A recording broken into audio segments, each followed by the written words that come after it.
বন্ধুরা, আশঙ্কা সত্যি করে ঘূর্ণিঝড় রেমাল আজ এই মুহূর্তে যা পরিস্থিতি, এখন 4:09 বাজে। তো এই মুহূর্তে দেখা যাচ্ছে যে হলদিবাড়ি থেকে মোটামুটি 10 কিলোমিটার দূরে আছে এবং তার রেডিয়েশনটা ইতিমধ্যেই আমরা টের পাচ্ছি।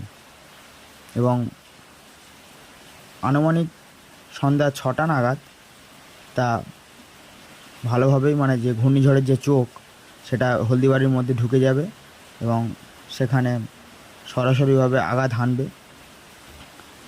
এবং পরবর্তীতে যদি আমরা দেখি তাহলে দেখব সন্ধ্যা 7টা 8টার দিকে তা আরও ভেতরে গিয়ে নামখানা, ফ্রেজারগঞ্জ, জয়নগর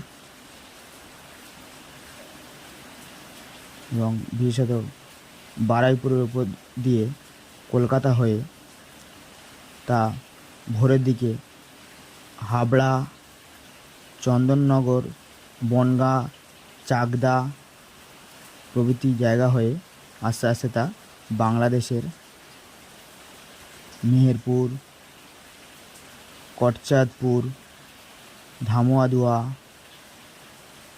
আলমডাঙ্গা, বেড়ামারা, পাবনা, লালপুর, করিমপুর প্রভৃতি জায়গার উপর দিয়ে তা আস্তে আস্তে উত্তরের দিকে এগিয়ে যাবে। এবং এর প্রভাবে এখন থেকেই আমাদের 24 পরগনা, মেদিনীপুর সহ কলকাতার বিভিন্ন জায়গায় মোটামুটি 60 কিলোমিটার বেগে ঝড় লক্ষ্য করা যাচ্ছে এবং তার পাশাপাশি ভালো পরিমাণ বৃষ্টি লক্ষ্য করা যাচ্ছে।